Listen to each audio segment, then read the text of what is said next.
Assalamualaikum teman-teman, kembali lagi di channel YouTube Irma Nurhidayati Stories dengan cerbung yang berjudul Kawin Kontrak CEO karya Irma Nurhidayati. Jangan lupa bantu aku untuk terus mengembangkan channel ini dengan cara share, komen, subscribe, like, dan nyalakan loncengnya untuk notifikasi ya. Terima kasih. Dengan kepala yang masih sedikit pusing, kupaksakan untuk membuka mata, mengedarkan pandangan ke sekeliling ruangan. Entah siapa yang sudah membopongku ke kamar panti ini. Kedua netraku tak sengaja mengarah pada sosok lelaki yang tengah bersandar di sofa.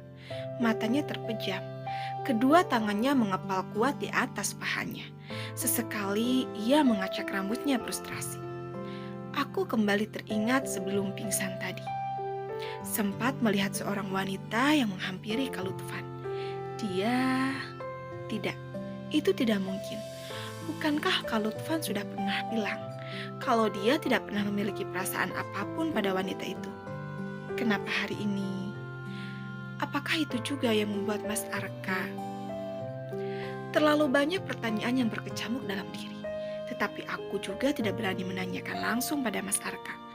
Lelaki itu pasti akan murka bila aku mempertanyakan masalah pribadinya. Aku langsung berpura-pura tidur saat Mas Arka membuka mata.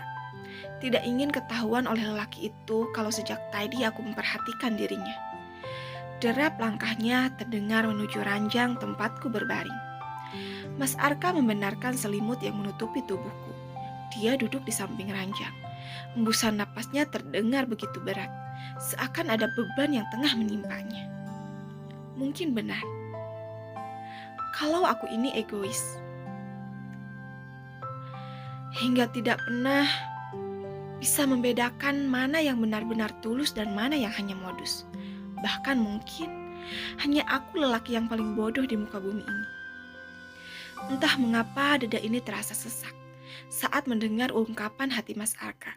Ingin rasanya membuka mata dan mencoba menenangkannya. Namun apalah daya, aku tak kuasa. Jangankan untuk menenangkan, sekedar untuk menyapa saja kadang ada rasa sungkan. Mas, panggilku Liri. Mas Arka langsung menoleh padaku. Seketika senyum manis tersungging dari bibirnya. Walaupun hanya tersenyum tipis, tetapi mampu membuat hati ini meleleh. Bucin, mungkin itu yang ada di pikiran para netizen. Namun, aku tidak peduli. Bukankah perasaan cinta itu datang dari hati yang paling terdalam? Bukankah sudah sewajarnya mencintai sang kekasih halal? Walaupun lelaki itu tidak membalasnya, setidaknya diri ini sudah berusaha menumbuhkan perasaan cinta pada sosok yang halal di mata Allah. Ada apa denganku, Mas? Tadi kamu pingsan. Makanya, jangan suka telat makan, biar tidak menyusahkanku lagi.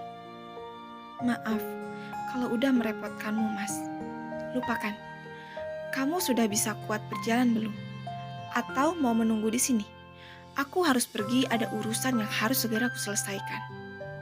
Apakah Mas sedang ada masalah?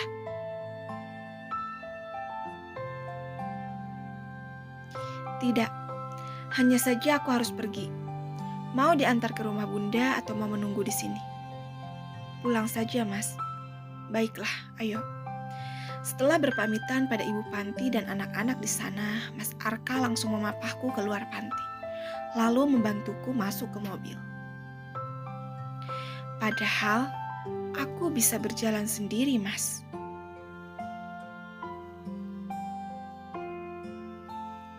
Mas Arka berdecak kesal. Jangan senang dulu. Aku melakukan ini semua karena takut kamu pingsan lagi. Tubuhmu itu berat, jadi tidak usah menyusahkanku lagi. Jadi tadi yang membopongku ke kamar panti itu Mas Arka.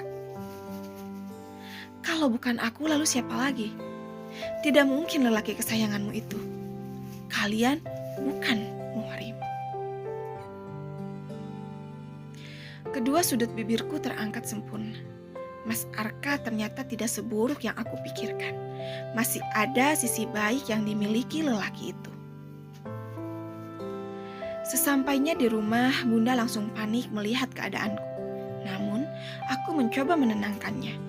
Toh, aku hanya pusing biasa saja.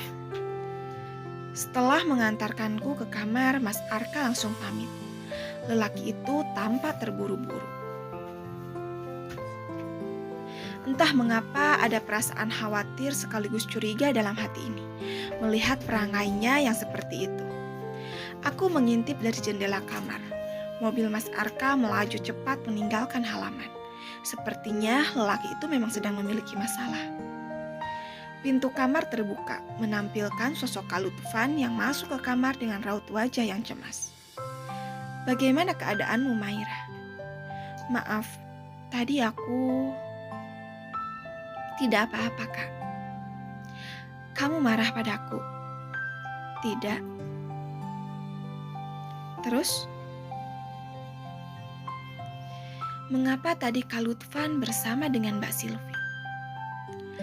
Lelaki itu mengembuskan napas kasar, lalu melempar senyum padaku.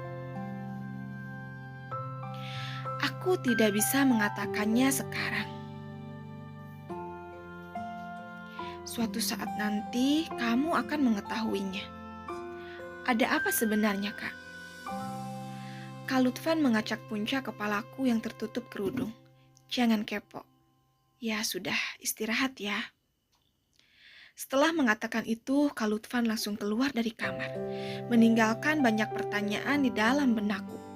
Apa yang sebenarnya dirahasiakan lelaki itu? Dan ada hubungan apa antara Kak Lutfan dengan Mbak Silvi?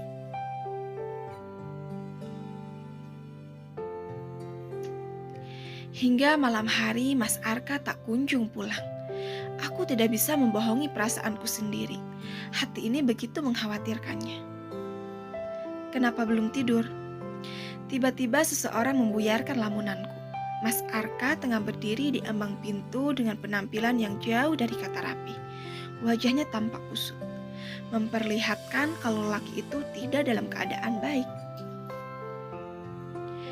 Seperti sedang memiliki masalah yang cukup pelik. "Ada apa, Mas? Mengapa wajahmu kusut seperti itu? Apakah kamu sedang ada masalah?" Mas Arka mendekat padaku.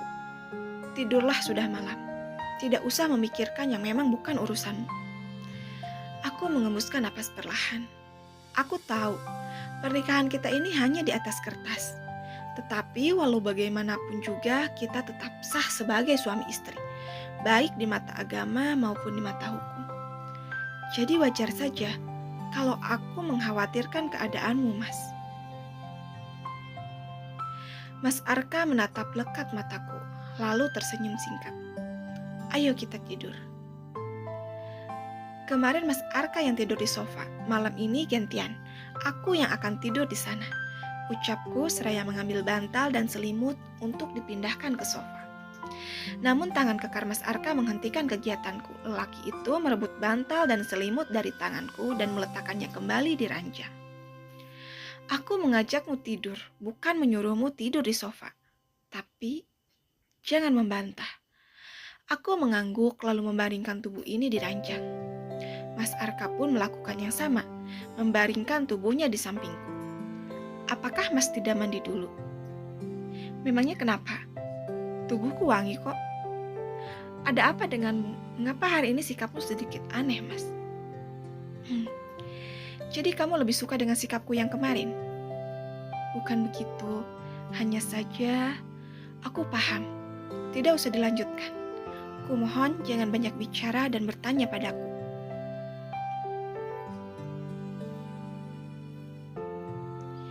Biarkan malam ini aku menenangkan hati dan pikiran. Aku semakin tak mengerti mengapa semua orang menyembunyikan masalahnya dariku. Kak Lutfan dan Mas Arka, apa yang sebenarnya kalian rahasiakan? Apakah tidak ada seorang pun dari kalian yang mempercayaiku?